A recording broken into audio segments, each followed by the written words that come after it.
in that those feud days. with Bruno solidified everything. Yeah. And it did. It was great. So, how do you feel about Ric Flair's comments when he said Bruno can only sell out the Garden and a little part of the Northeast, and he couldn't transition to any other territory?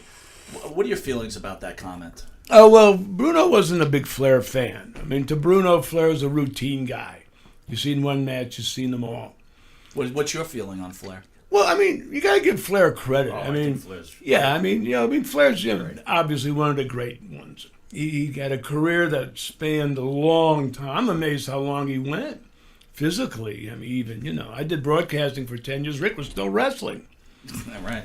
But I think there was just some things, Flair might have said when Bruno hears it, then Bruno gets mad and says stuff back.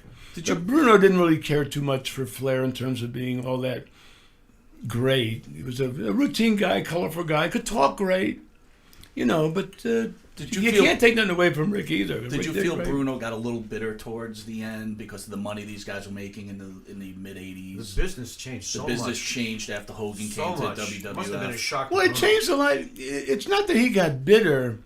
You know what it was with some of the old timers? It was almost kind of an humiliating embarrassment where they wanted to hide because they spent their whole lives to the point of not having friends, not talking to your wife. You never smarten your wife up. Mm-hmm. Their families. You never smarten your family. Nobody. Right. So they came from a totally different philosophy. Vern and Bruno and Crutch and all the old school guys. Mm-hmm.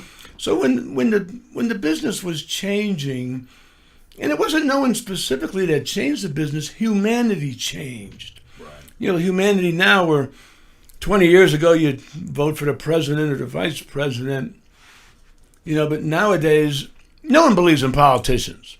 They're all smart to all the... I'm running. You didn't hear? They're all smart to the corruption of the politicians and what really goes on in Washington. And I'm glad Trump's draining the swamp. But back then, so... There's someone's going to be texting you now. I'm with you. Everything's fine, but someone's... Larry, I used to be a fan. No longer.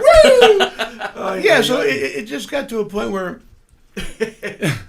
the fans humanity was changing, and the old timers didn't want them to lose that belief because they knew if the fans believe this is real, we'll make more money and it'll be better. Right. But it was going the other way out of a natural progression of humanity. How did you feel when kayfabe,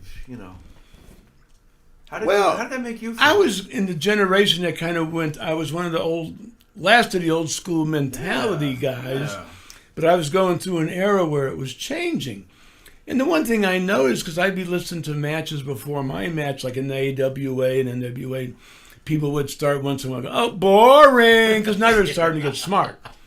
But I could go out there, and they would chant, Larry sucked, and I knew how to work them to it. They were booing it, and there'd be riots. Yeah. The and 16-minute stall. I'd come in after a match, the Road Warriors would say, oh, my God. Oh, what an easy crowd this is, because it was, Right. And then they go out, their match was dead quiet. Yeah. And then they come back and the Hawk would be bitching. Right. Well, what? You said it was an easy house out